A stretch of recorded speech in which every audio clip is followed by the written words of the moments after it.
Hey, just a quick word at the front end of this. I am going to apologize ahead of time for a little bit different audio quality this time around.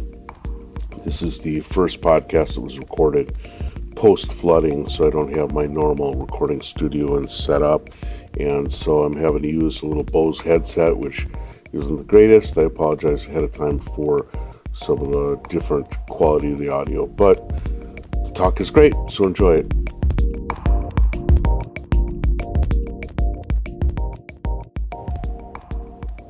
Okay, today I have the great pleasure of speaking with Marc Weidenbaum.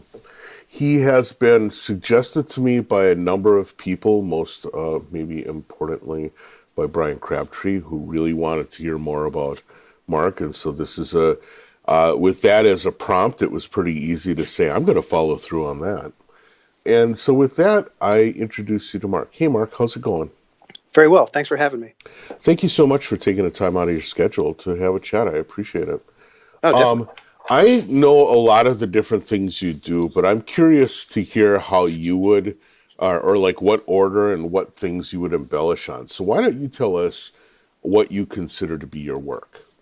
Sure. Well, I always consider myself primarily someone who writes about music and sound, but that writing has taken various forms. So my main outlet remains disquiet.com, a website I formed in 1996, just after I left Tower Records, where I'd worked for 7 years as an editor on their music magazines.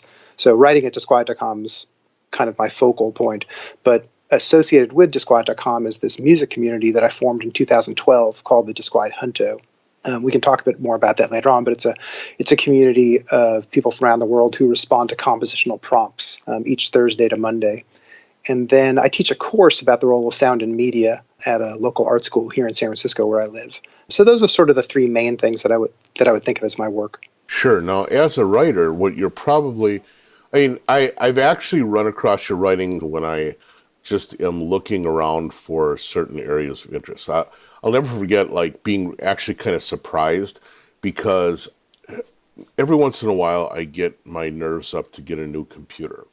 And so I'll run around and try machines only to find out that every computer is too noisy for me to want to work around. When I'm searching for quiet computers, I keep on running into an article you wrote for, I think, The Atlantic, maybe? Oh, okay. About quiet computers. So it's like, and they're like, an ambient musician talks about quieting down his computer, right? Nice. But I think where most people would know you're writing from is 33 and a third book, right? Yeah, that book came out 5 years ago because right now it's the 25th anniversary of Selected Ambient Works Volume 2, the Great Aphex Twin album, right. And my book was released on the 20th anniversary. So interesting. How did you get tied into working with those? Because those are such interesting books to me because clearly they're written by enthusiasts, but not necessarily by fans. If you get my drift, right? Yeah, no, I do. Yeah, I mean, the book has to tell a story, and often a deep fan is sort of oblivious to the story because there's the object of affection is so totemic to them. Right. I had previously pitched a different book to 33 and a third. The first round of books that they published came out. I admired them. They had a call for applications, and I thought about a bunch of records I wanted to write about, and I selected the Latin Playboys album, which is two of the folks from Los Lobos plus Mitchell Froom and Chad Blake. The first record's really a phenomenal album. It's sort of like if you took Kiko, the great Los Lobos record, right. One of the great Los Lobos records, and just removed the songs. It's like if it's just the sounds of Kiko, it's an awesome record. And they rejected it. And I heard from someone who worked there that, in fact, very few people, if any, had even heard of the record, which didn't, to me, strike me as a demerit from my personal perspective, but I kind of registered that. So a few years later, when there were several subsequent calls for applications, but when one was coming up, I thought about it more in terms of what's a record that I frequently give to friends. Like I want to feel evangelical about it. So I thought of a handful of records that I always give as gifts.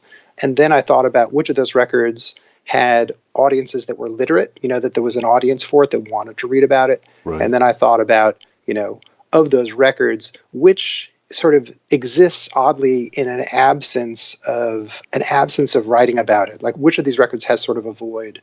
And I determined I was going to write about, there was a few that I thought about One was Peter Gabriel's score to The Last Temptation of Christ. And another was, there's a few others in there, but there was an early Oval record, though he's been heavily written about, including by me. And then I was thinking about Aphex Twin's Selected Ambient Works Volume 2, and that really focused my imagination, and so that's the one I pitched. Interesting.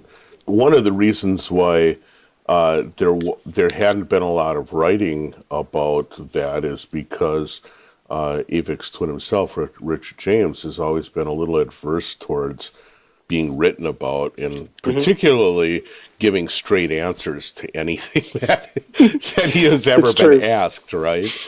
Now, how do you write about something, about a work, where you're going to have that much of difficulty even being able to come out of the right side of it? And I should just start off by saying that was my impression of him as well. And I should clarify that when I did interview him once when the self-titled album came out in the mid-90s. Right. And when that happened, I had just moved to San Francisco, and I was set up to do this interview with him. And I'd been warned so many times about how cagey he was and how he could be playful to the point of kind of just, it could be a difficult interview. And I'd had my share of difficult interviews, but I kind of entered into this a little anxious. And then one day the phone rang at the appointed time. I said hello. He said hello, and then it disconnected. And I thought, wow, that's like the worst interview ever. But then he called back immediately, apologized that he dropped the phone or something, and then we had an amazing conversation in which there was seemed to be zero affect or subterfuge or anything. It was just a great conversation. So my personal experience was actually a very positive one after that little hiccup. You know, I tend to only write about music. I almost only write about music that doesn't have words. So there was nothing. I understand for some people the idea of writing about music without words seems sort of alien because words apply to words. But I've mostly written about ambiguous sounds for much of my career as a writer. So that was just a natural thing. I have plenty to say about it. In the process of writing that book, I ended up writing about twice as much as I actually had room for. But I think the key thing was to have a story, was to have a kind of focus, because there's so many things you can say about that album. And I determined that record, a lot's happened to culture since Selected Ambient Works Volume 2 was released in the spring of 1994. A lot's happened in the music industry and in culture, and I wanted to write about how our reception of that album has changed over time. It still seems so timely. It's, I mean, literally a timeless release, but it seems like it could be a legitimately well-received album if it came out today. Yeah, I mean, a lot of the music that came out at that time, and hip-hop and rock and so many other areas, and even his own music before and after it, I don't think could sound current today, but I think that record is a wellspring, and we're still benefiting from it. There's so much music that exists in a culture that music helped foment. Yeah, it's a very current album and remains, and I have a hard time imagining it won't be current for some time to come. Right. Now, you said that you had kind of kicked off your online presence as you exited Tower Records as a reviewer for them. What was that like, and how hard was it for you to see Tower Records go away? Because they talk about like the mainstream, but also an opportunity for all of us to get access to some amazing work, right? Yeah, that was a great opportunity. I graduated from college with an English degree in 1988, and I really wanted to work for one of two publications at the time, two music publications. I graduated with the hopes of working either for Tower Records Pulse magazine or for Downbeat. Those were kind of the two magazines I most wanted to work for. And Downbeat wasn't even replying to my overtures, but Pulse I heard back from, and they suggested I do some freelance writing for them.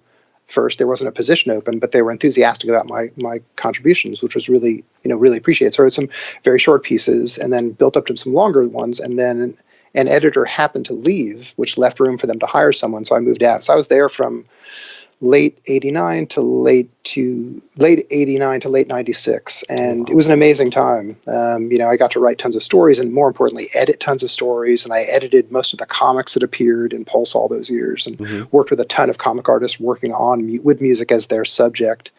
And in 94, I launched this email publication for Tower. It didn't have an electronic presence per se. It was AOL was about to happen.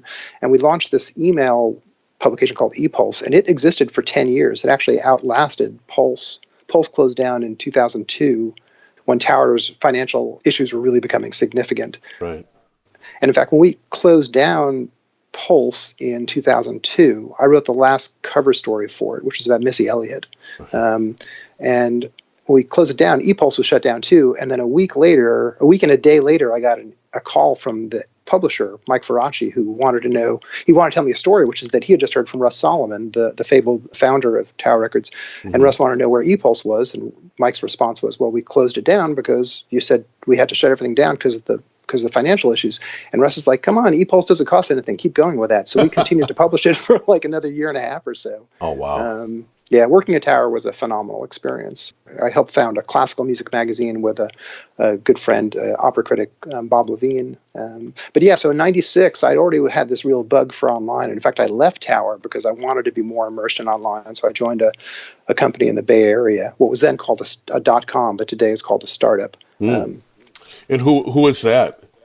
That was for City Search, which was later purchased by Barry Diller. I was the editor-in-chief of the San Francisco site for a number of years, and then was promoted to oversee music for the whole company. Right. Well, what an amazing opportunity, though, to come out of college with a desire to be a music writer and to really be able to make it happen for that length of time. That's congratulations. It was very much of its moment. I mean, Pulse was a real focus for me because it wrote about such a wide range of music. I mean, nowadays we think that's normal. I mean, there's a Big Ears festival that celebrates that. Right. But in the early '90s, it was unusual for a music publication to publish regularly about a wide range of culture. These days, it's the norm. Yeah, it is. But I'll tell you, during some of those seminal publications were really important for those of us. I mean, I look back to things like Pulse, but also like Musician Magazine and some of these others, as it was at a very important developmental time for me, which is when, I grew up in the sticks. Listening to Kiss and Pink Floyd was about as adventurous as we got. And so, I could get a magazine like this, and it might have a discussion about Pink Floyd, but also the Kronos Quartet. And it'd be like, I wonder what that is. And it was the opportunity for me to get clued into and to get my ears opened up to amazing new things. Yeah, no, I agree. I think when I think about magazines from that time that had the wider range of expression, it would definitely be Musician, The Wire, and Pulse. Those were kind of those three were real focal points. You've actually had, because of being involved in Pulse, that actually opened doors for you in a lot of other ways too, right? I mean, because I know that you did like contributing writing for a lot of publications because you were kind of seen as a music expert. Well, it was funny. Young writers would often ask me like what their recommendations were in terms of getting articles published somewhere else. And my response was like, become an editor somewhere, because the second I became an editor at Pulse, suddenly this guy who's really an excellent editor at Downbeat responded to my inquiry. And then I started writing for Downbeat a little bit, which was great. And that led to other opportunities. I've written for The Atlantic Online and for Nature, and done writing for Red Bull Music Academy and other places. The Wire for Pitchfork. Right. I kind of limit my freelance writing because there's so much I want to write about that's so below the radar that most editors are focused on. And rather than try to get the energy up to write about something that's above that radar, I just write about the stuff I find very interesting. I get hundreds of inquiries from publicists every day or so, and my response is, look, you send it, I will listen to it, but the only thing that's going to happen is if I get an idea, I will write about it, and if not, I'm not going to. And that's sort of the end of the story. No cajoling or hello is going to make me want to write about it more, so just don't bug me. I promise I'll listen, and then if I write about it, I do, but there's no magic beyond that. Sure, that's really interesting. Now, before we get into some of the details on that, one of the things I like doing in my podcast is talking to people about how they got where they are. And it's interesting you talk about coming out of school with an English degree, but clearly having a deep, deep passion for music. And also, subsequently, you've kind of revealed yourself to also be a musician as well as a prompter of other musicians to getting them into action. And I'm just curious about your background and where this combination of interests come from, and where the inspiration to synthesize these things together, where that came from. I mean, it's a big question. I think Yeah. the chronology of it in kind of like milestones is that I came to listening to pop music pretty late. I was given some Beatles records by a friend of my younger sister when she had my younger sister's friend had sort of outgrown them. And I enjoyed listening to them. And, one song in particular really struck me at the time. I Want You, She's So Heavy. Anyhow, so I was really focused on that record. And it's funny, the second I even start talking about it, I'm kind of like drift out of the current moment and I'm back in my bedroom. I was a little freakish, but yeah, I'm just like right back there. My mom's like banging on the door. Is that song skipping? Like what's Right. going on with this song? And something about that song and right around that time with the release of Double Fantasy, I really like was taken by the stuff Yoko Ono was doing on that. And I think somewhere around then I only realized in retrospect that there were these drone rock and avant-garde approaches to rock that were really appealing to me. But I kind of had to come through this gauntlet of college, of being around lots of friends who are equally excited about music, but I spent a lot of time in college trying to figure out why I wasn't a huge fan of all the bands my friends were fans of. I appreciated some of the music, and I maybe even admired some, but the music I was really into was not the stuff my friends were largely paying attention to. But then minimalism really became this focal point for me, and I kind of at one day, while I think around the time I was listening to Brian Eno's Thursday Afternoon, which to me is the great ambient record previous to Selected Ambient Works Volume 2. Right around then, I just kind of woke up to this idea that there was a whole realm of music I was excited about and that I can just focus on that. And then being at Pulse gave me a great opportunity because anything I was curious about, I could assign a story about.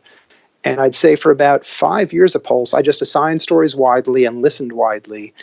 And then we got this intern in, this guy named Eric, who kind of changed my life. He started bringing in records that I was unaware of. And when you worked at Tower Records, it was unusual to come across records you weren't aware of. Sure. But somehow, like that early MOAC stuff, some of the early electronic stuff from that period of time, from the early 90s, was just not sort of in the realm of music that the publicity engine was pushing.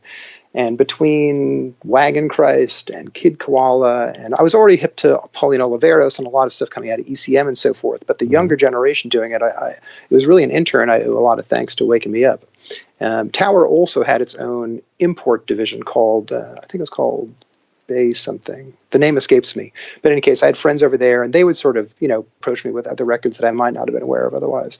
But I really had to come through the gauntlet of college rock and kind of come through it. And then I was really excited by avant-garde jazz for a very long period of time. And then one day I kind of realized that all the music I wrote about had some sort of technological mediation. Actually, I thought about it as electronic mediation for the longest time, and much later came to realize more broadly it's like a technological mediation. Just like, for example, there was this singer I really liked. She was a country singer, and my fellow editors were surprised I wanted to interview her. They liked the record, but they wondered why I was focused on it. But in the process of interviewing her, I asked her a question, which was, you seem to sing all your backup vocals, like all the choruses where there's actually a chorus behind you, like a literal chorus. It's all you. Like, how do you, but your voice is from the first person, and yet there's this collection of first person singing. We had this conversation about this, and I remember her saying, I've never thought about that before. And you didn't know this, but I'm talking to you from inside the recording studio, and I need to go back into that room right now. And I think I'm not really sure what I'm going to do because I hadn't really thought about it in this context. Yeah, that was another moment. Like I really kind of had the chance at Pulse to create my own literature and my own kind of pantheon. Very interesting. So, I love the telling of the tale, and I love the way that it seems to move naturally, even though life seldom does actually move all that naturally. So it's kind of interesting that it seems to have for you. Now, my question is, with your move to away from Tower into the online writing and stuff, how did that change your access to the people that you wanted to talk about? Or were you dealing with, because you were focused on people that you cared about regardless of how above ground they were, did you find that allowed the door to always be fairly cracked open?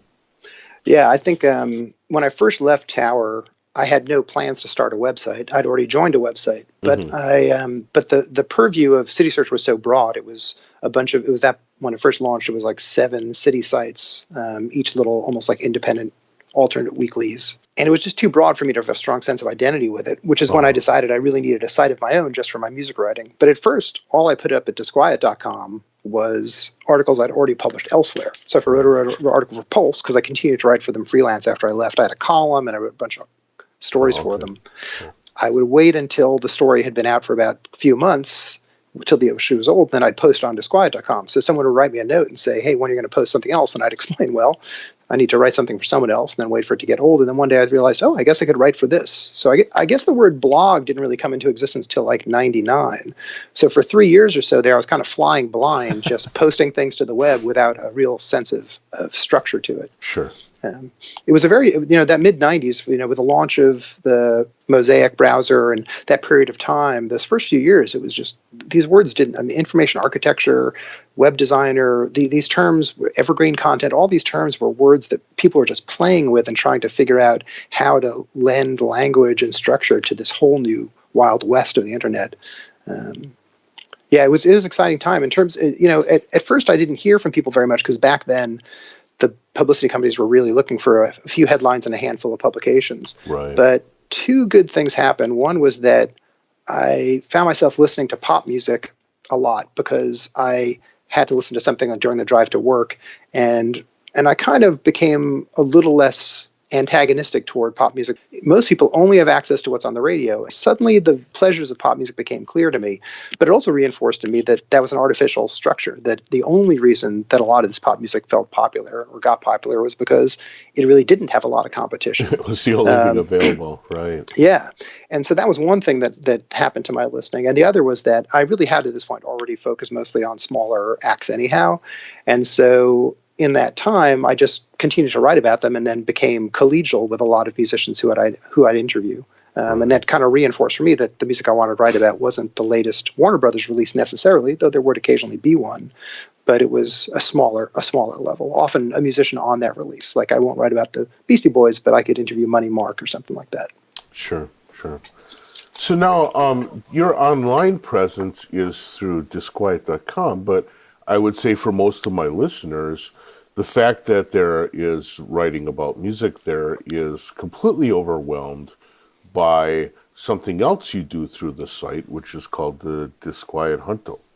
Correct. Which is, for those who aren't familiar, it's a prompted weekly exercise for musicians to produce a work based off of what's generally somewhere between one sentence and one paragraph worth of expression. Mm-hmm. And it's certainly become a popular thing to talk about. It's become fairly popular to contribute to, although I think a lot of times I know for myself, most often, my interaction with that is like, oh, I'd love to do that one. And not having the time or the focus to be able to do that. But it certainly is one of those things where it's a part of the conversation. It's part of the cultural conversation among a lot of electronic musicians. It's pretty cool. How did you come to the point of wanting to go there? And what does it mean to you now? Well, I formed it in 2012, in January 2012, but there's a bit of a preview to it, was started around 2007. So in 2007, there was an anniversary of one of my favorite records of all time, which was My Life in the Bush of Ghosts by Brian Eno and David Byrne. Mm-hmm. And to celebrate that record's anniversary, they put up a bunch of stems from the record and let people remix them and posted the music online. And so they had this really nice website where you could upload your own remix or your own, not really remix, your own reworking of the source material based on these stems they provided. For me, it was just a pleasure to listen to these segments of this record I'd loved so much. But the problem was that I really hated the music people were uploading. I mean, I couldn't stand it. To me, it was just like, it was all four to the floor. It didn't really, it just was not enjoyable at all. So I started sending these tracks out to musicians who I developed a conversation with over the years and said, can you participate in this? Because this thing is just not going well. And a bunch of them everyone I wrote to said they'd love to do that. Many of them wrote back and said, but I don't even want my music on that site because I agree with you. I'm not really enjoying what I'm hearing. Sure. So, and also, like, spam was still really a huge problem back then. So very quickly, not only was it overrun by music I didn't dig, but by spam. So anyhow, Right. so I decided to put together a compilation of them, and we'd put it up on the Internet Archive instead. So we did that. It was called Our Lives in the Bush of Disquiet. And after that, I did a series of these commissions where I'd send out a compositional idea, and then musicians would respond. And the last of them was in 2011.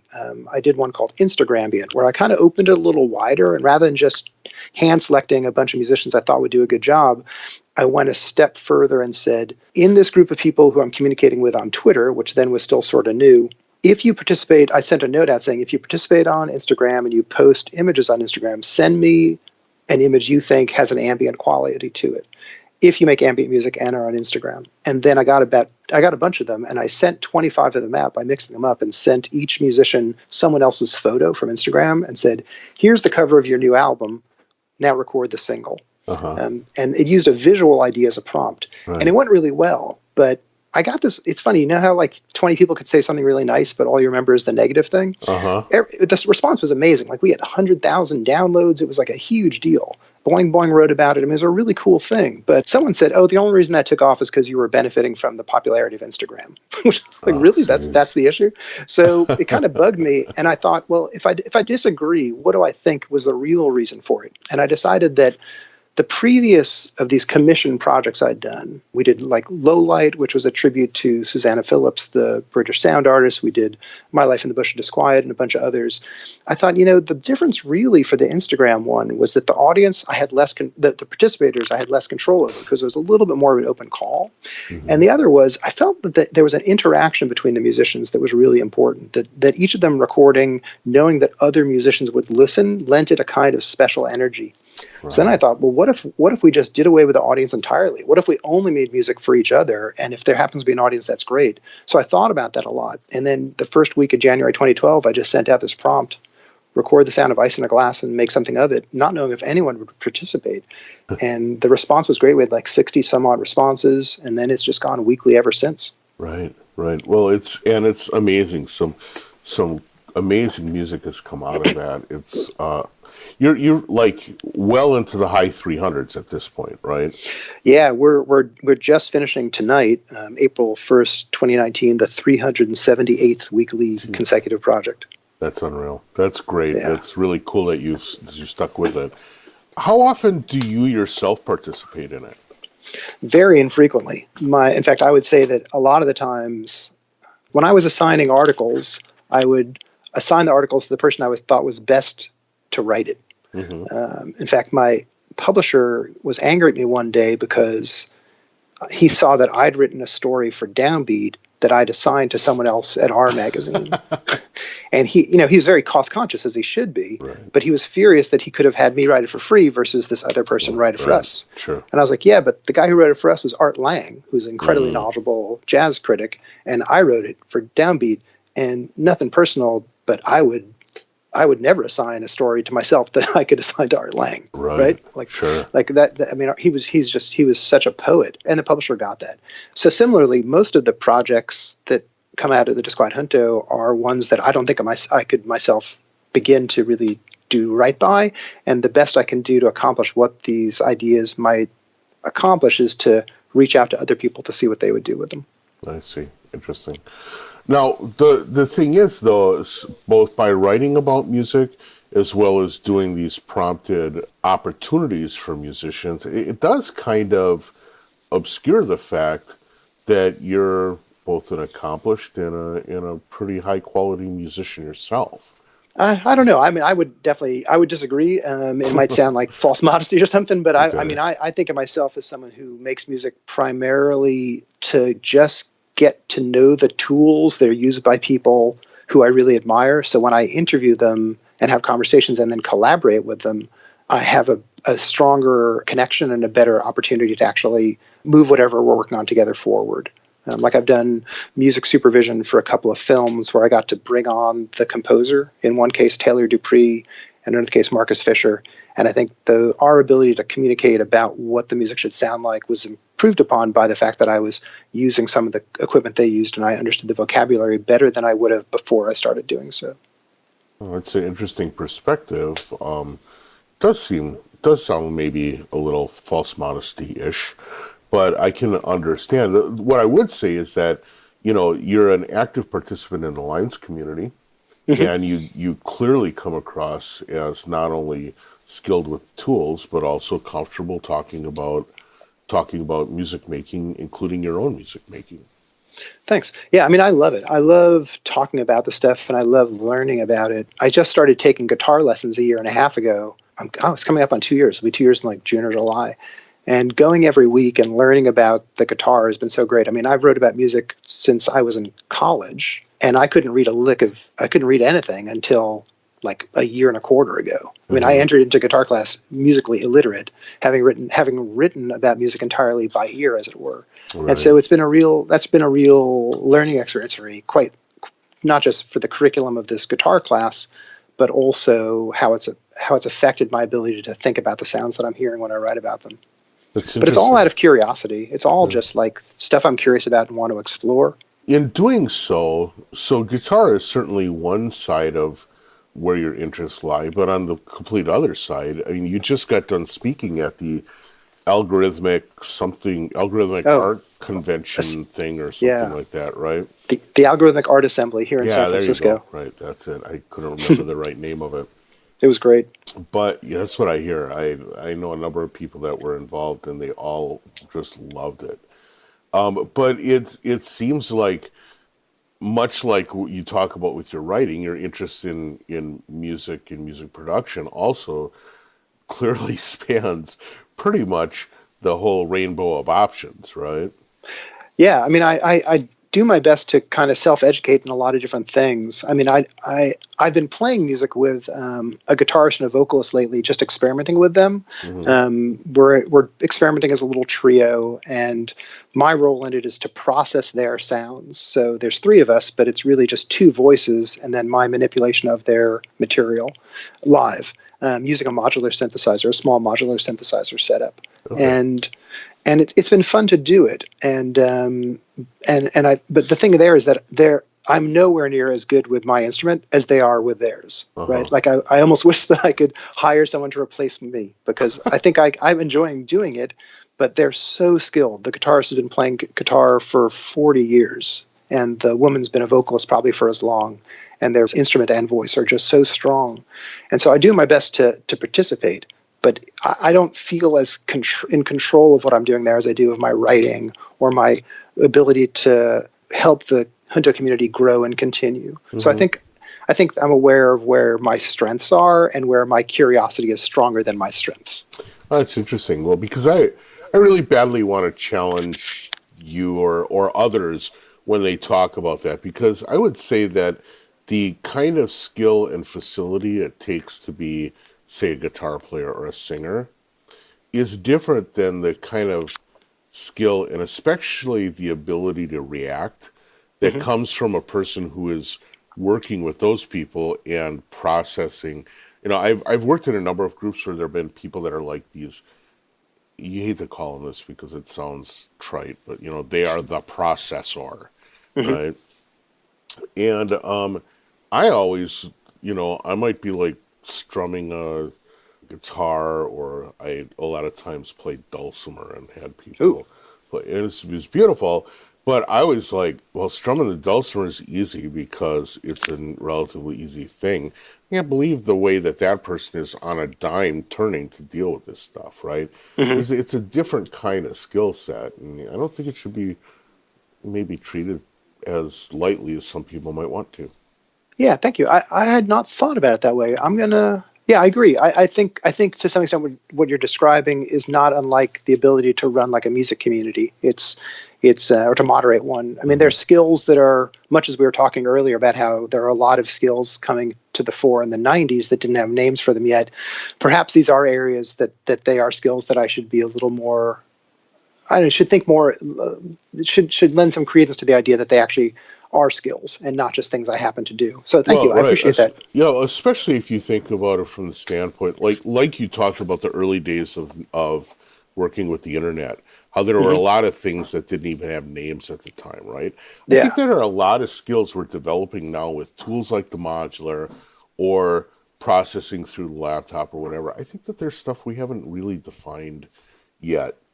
such that we know how to talk about them in the same way as doing arpeggios on a saxophone.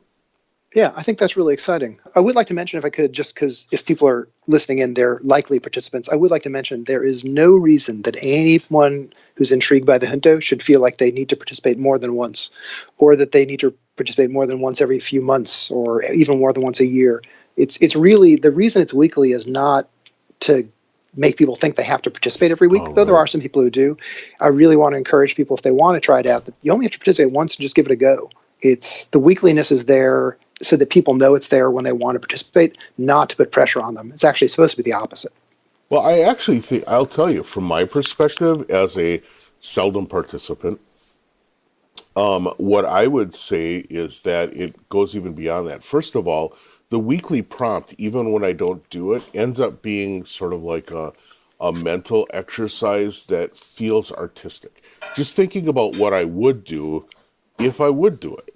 It Hmm. turns out to have sort of like the artistic, uh, turns out to be an artistic exercise that seems somehow very valuable to me. Thanks. But it's Yeah. also really interesting to go and listen to how other people express themselves. The number of times that I've said, well, I can't really do it this week, but I want to make sure I check it, right? And Hmm. I'll go back and I'll listen to it. Very seldom I hear people who have what I would consider the quote same take as me. Yeah. But so often I hear stuff that I'm like, I would have never thought to do that, but oh, that's a thing I want to remember to do someday, you know? Yeah, the creativity that comes out of it is so, it just blows my mind. Every week there's people's interpretations or reinterpretations or misinterpretations, or the tools or the skills they bring to bear on it is just, there's folks where I have a sense of what they're going to do. Right. I at this point, for many of the regulars, I know their skill set, their tool set, their approach, but there's always something new, and it's a source of wonder for me. It's a great pleasure every week. Do you ever have trouble like coming up with the prompt, or do you ever, come to Monday and be like, oh, damn, I don't know where to go. No, no, I definitely don't. And it took me a while to figure out why. For a long time, I thought it was just because I have usually about 25 stored up that I just call from. And then I thought, well, maybe it's because people also pitch them. But then one day I realized that after being asked that question several times, it occurred to me the reason is that I never actually come up with a prompt per se. I never say, oh, what's the prompt this week? Every prompt begins just as an observation about sound and culture and aesthetics and technology and all these different things, or one of these different things. And then each prompt is actually a reverse engineering of that idea. So I don't start off by Interesting. saying, oh, let's do a prompt that's about randomness. I start off by reading about like the science fiction novelist Greg Egan. Been reading again his thoughts about permutations. And I was like, oh, I'm going to read about permutations, and then how do we reverse engineer a compositional prompt from these ideas of permutations? Yeah. Very interesting. So now you teach a class that's like sound and media. To what extent are you doing those kind of deconstructions for a class of students too? So that class is at an art school in town. I started teaching it around 2013, I think. The purpose of the class was that a fellow I knew at the art school had agreed that very few students in their curriculum were getting in their department were coming to understand sound at all. They were very visual. They were working on writing, strategy, thinking, but sound really didn't play a role in it. And so initially it was actually a joke. I had tweeted something and he wrote back, oh, that should be a class. And the following Monday, to get it out of my head, I sent him a 15-week schedule. And he Hmm. said, oh, I think we're going to do this. And he ran it by his boss. The next thing you know, I was teaching it. In the class, we spend, especially the first 3 weeks, talking about listening. So there's a lot of projects that are not unlike Junto projects, except the result isn't sound recordings. It's their observations about listening. So, for example, in one exercise, I tell them to get on a bus for half an hour, listen the whole time, and record it. And then when they get off the bus, they put the tape recorder or their recording device aside and they write down everything they remember from the bus trip that they heard. Then immediately, no time can pass, they immediately then listen back to the tape of that trip and write down everything that they hear in the tape that they hadn't written down in the list from memory. Mm. And then they write about what they learned about the discrepancies in hearing. And that we do a lot of exercises like that where they learn about their listening through their own experience of it. So they're Junto-like, but the result isn't music. It's a synthesis of their observations. Well, and also what's interesting because you get to explore this in an art school type environment is that by having something that also toys with memory and perception, you're kind Hmm. of given that imprimatur because it's not like you have to say, well, this has to end up being a composition. It can Yeah. be an observation that's totally viable within an art community, right? Yeah, I should clarify. It's specifically within the advertising and marketing department within this Oh my. art school. And so what's interesting is that for many years, up until very recently, all the students were art directors. They were all going to be creative directors and art directors, or most of Wow. them. And so what the goal there was to open up their senses so that they were thinking about the role that sound plays in the work they're going to do down the road. Now it's largely people who see themselves as what would be called a copywriter, perhaps, or as a strategist. And so Hmm. similarly, my job is to open their ears up so that whatever they go on to do, they're thinking about the role of sound in it. So we talk a lot about the way that organizations and companies and products express themselves sonically. And then we talk about a lot of the ways that things related to sound, like software companies and music streaming services and record companies, the way they express themselves in non-sonic ways. Like, how does a record store tell you it's a record store if you can't hear music down the block? Like, how do you know as you Right. approach? So as you're talking to students about this, especially given the direction they go, where do you get the most pushback or where do you find the most resistance? Hmm. I don't find a ton. I would say that they're undergraduates, so they're still learning a lot. Not that we aren't decades later, but I would say that, well, for example, when I have them write what's called a sound journal, which is a practice I would recommend to anyone, whether or not they're taking the class, which is that every week I ask them to write 4 times at length about the sounds around them, whether it's literally the sounds wherever they are at that moment writing, or it's something in their sonic imagination that they want to think about.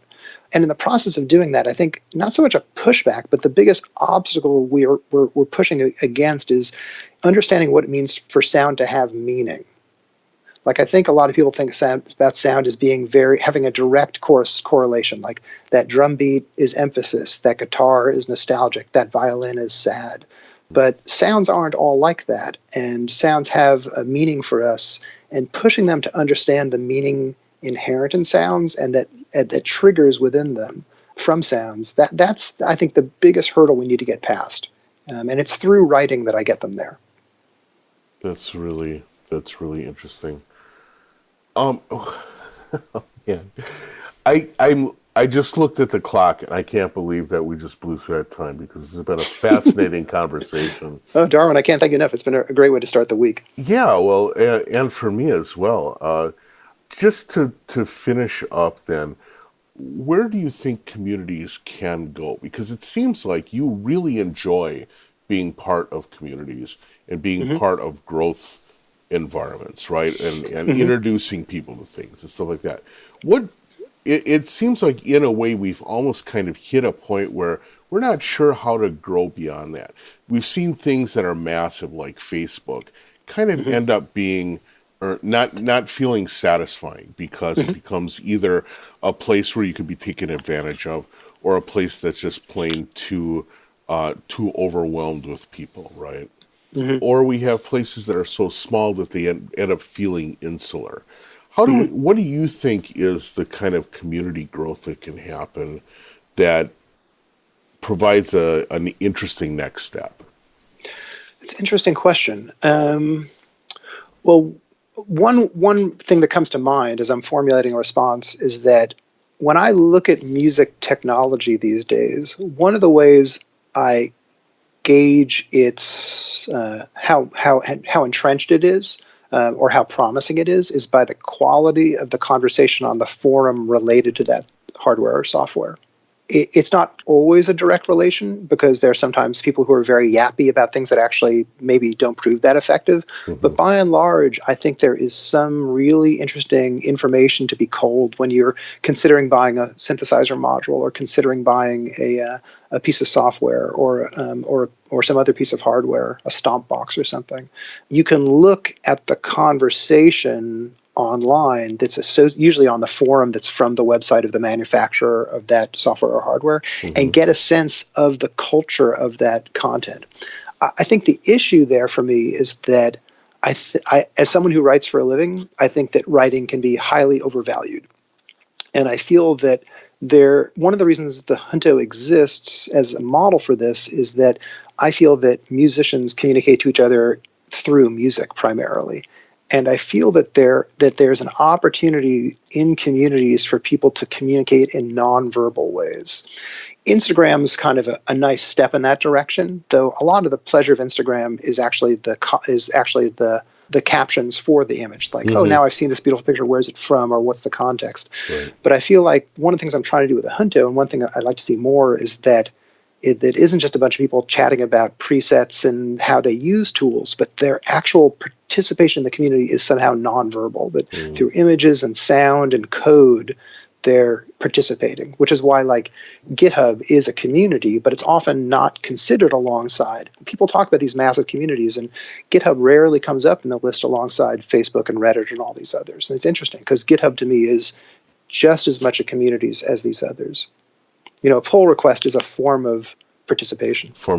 And communication, right? Yeah. Yeah, exactly. Fascinating. Great answer. Holy crap! You're giving me a lot to think about now. Hopefully it's dreams and not nightmares. Because if I actually have to spend the rest of my life communicating through GitHub, I'm not sure I'm going to make it. But in any case, Mark, I want to thank you so much for taking the time. This was a fascinating discussion. It was really great. No, total. Thanks, Darwin. I really appreciate it. And with that, I am going to let you have the rest of your day. Thank you so much, and have a good one. Thanks very much.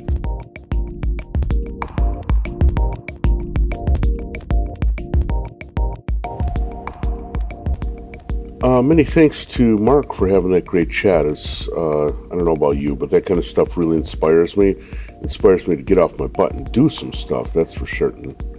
But it's also really great to hear about his winding road through things and the way that he's found to stay engaged with all the things he loves. I think that's the kind of goal we can all have.